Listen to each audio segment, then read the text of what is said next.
Cet invité, c'est Laurent Jacobelli, qui est porte-parole du Rassemblement national. Monsieur Jacobelli, bonjour. Bonjour. Alors, vous avez suivi, tout comme nous, bien évidemment, mais pas forcément pour les mêmes raisons, mais vous avez suivi le retour de monsieur Darmanin en métropole. Il est rentré prématurément, avant le président de la République, qui lui arrive seulement dans quelques heures. Et tout de suite, dès son arrivée à Paris, il est allé dans un commissariat, dans le 19e, et il a convoqué à Beauvau des représentants syndicaux de la police. Il leur a tenu le discours que nous avons développé depuis 3 heures ce matin et dont vous avez parfaitement connaissance.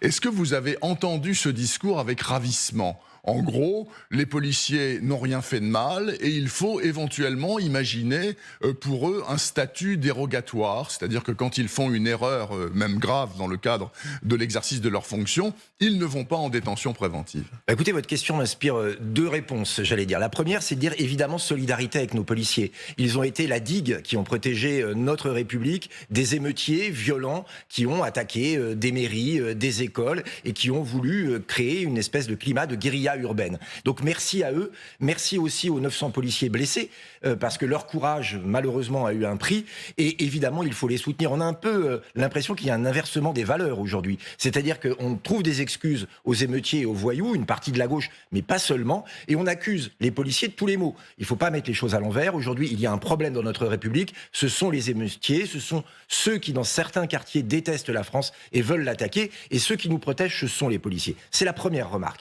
La deuxième, c'est que M. Darmanin fait finalement ce que j'appellerais le service minimum. Il est le patron de la police, il est normal qu'il soutienne les policiers, mais c'est pas à son niveau que ça va se régler. C'est au niveau du président de la République.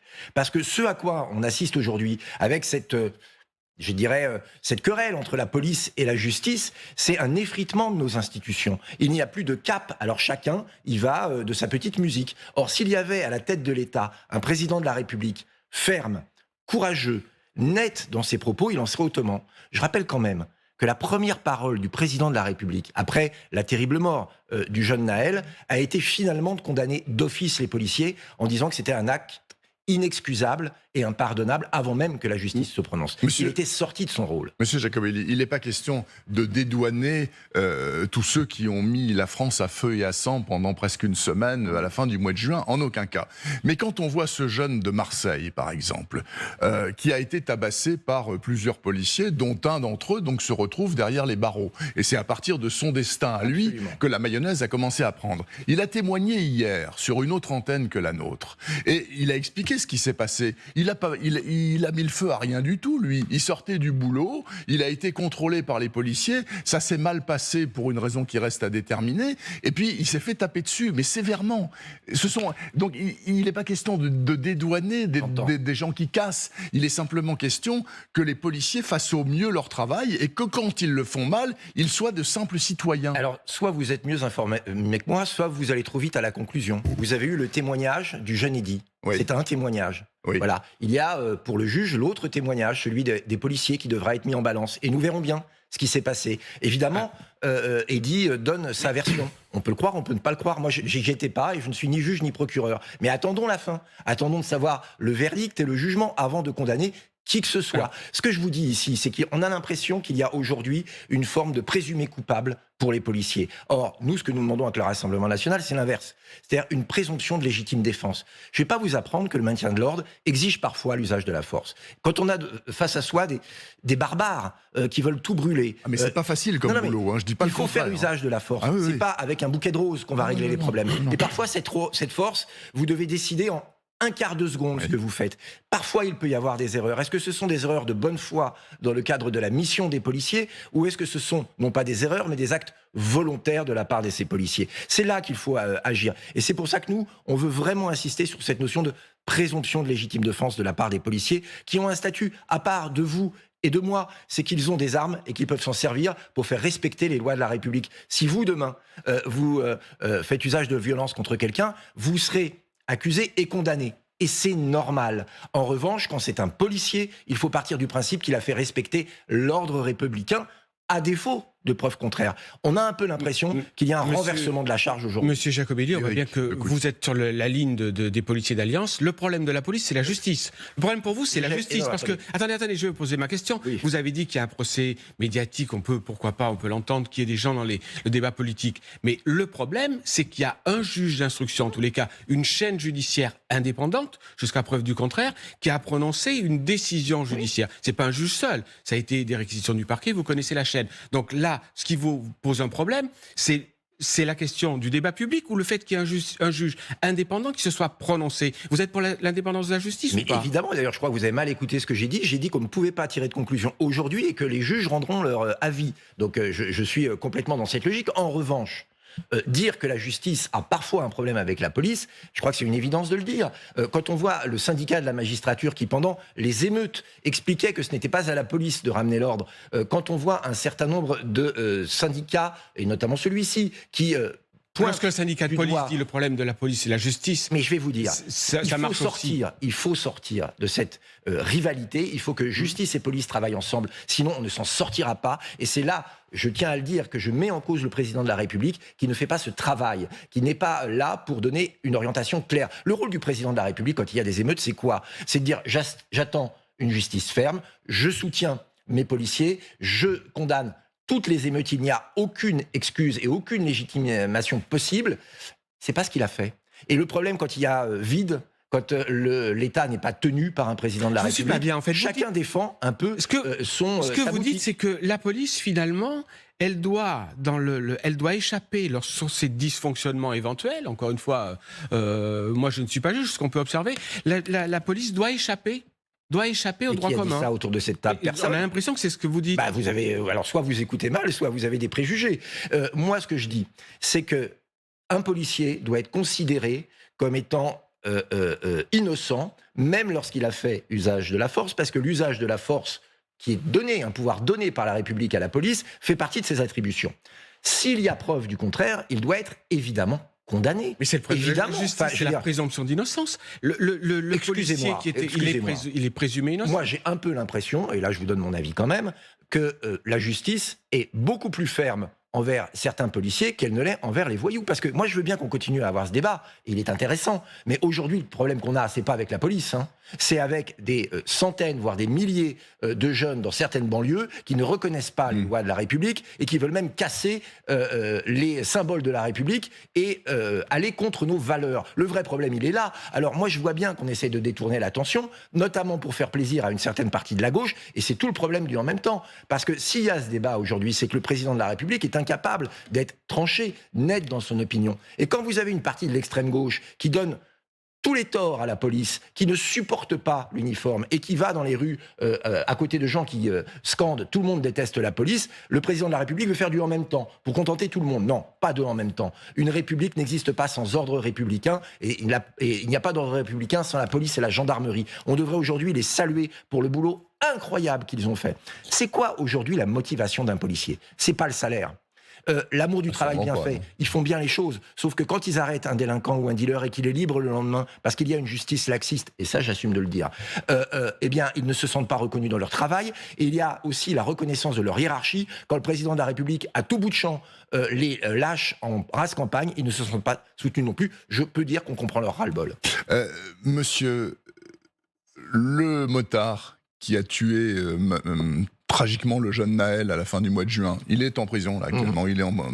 Il faudrait aussi qu'il soit dehors en attendant son procès. Mais une fois encore, moi je peux pas comme le gars de Marseille. Je ne peux pas me prononcer sur des affaires que je ne connais pas, ni vous, je suis ni avocat, ni juge. Vous voulez que le droit pénal change en ce qui concerne les policiers? Non, je veux qu'il soit appliqué. Et je voudrais simplement un changement, c'est ce que nous demandons avec Marine Le Pen et le Rassemblement National, c'est qu'il y ait la présomption de légitime défense. Quand il y a usage de la force, et que cette force, malheureusement, a des incidences tragiques, on ne part pas du principe que pour apaiser certains émeutiers ou certains manifestants, on met le policier en prison par principe. Voilà, c'est tout ce que je dis. Vous allez plus loin que les syndicats de police, les plus à droite, parce qu'ils ne réclament pas ça. Ils réclament, pour l'essentiel, si j'ai bien compris, eux, ils réclament que finalement, ils aient un statut particulier, mais ils ne réclament pas ce droit que vous demandez. Mais nous, on le demande, parce qu'une fois encore, la force peut être utilisée par la police. Si vous croyez qu'on peut régler 4 jours d'émeute, simplement,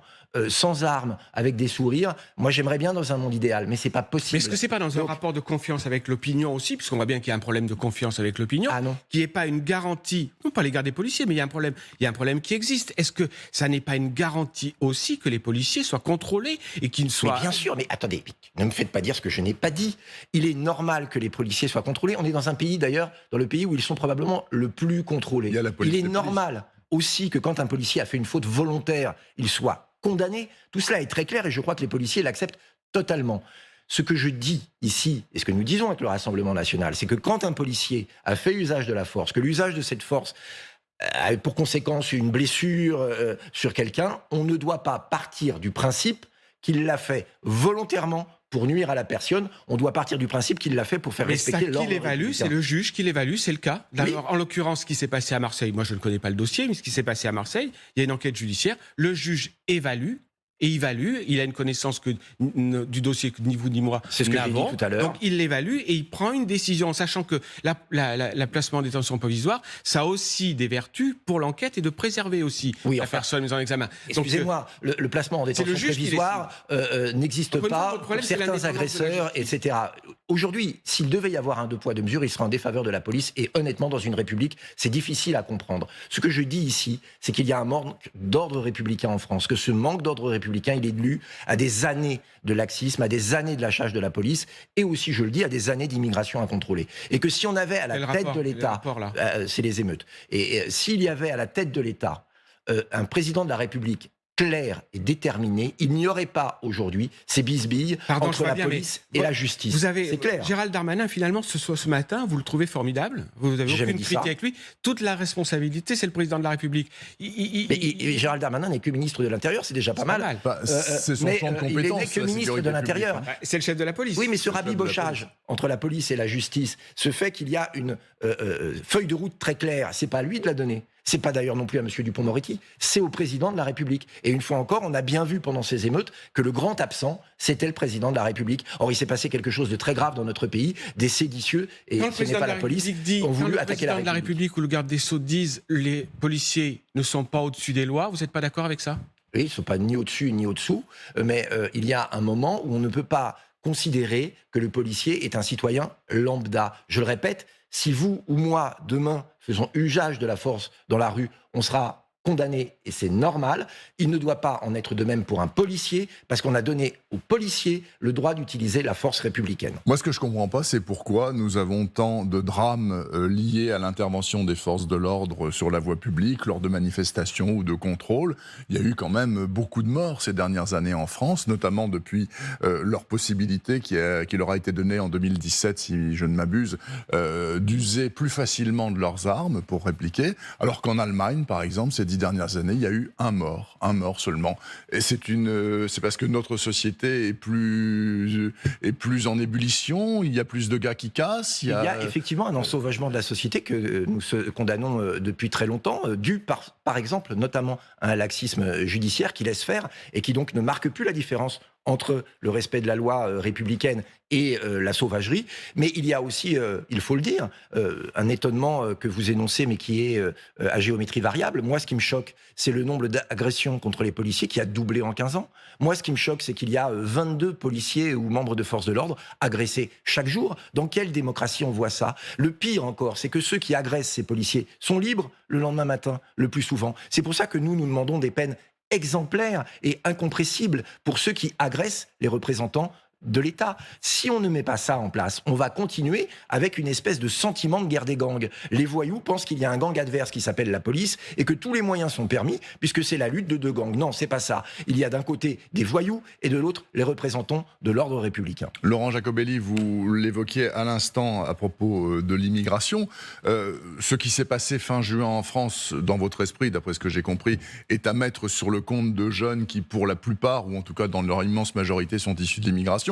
Donc j'imagine que le projet de loi immigration du gouvernement, ça va être quelque chose à l'Assemblée nationale. Là, vous allez faire feu de tout bois. Vous êtes pour immigration zéro, c'est pas immigration choisie, selon les intérêts économiques du moment. Non mais attendez, l'immigration zéro, il faut tendre vers cela. Après, il y a des étudiants, il y a des immigrations acceptables. En tout cas, la fin de l'immigration incontrôlée, c'est sûr. Vous savez, en France, tout le monde arrive.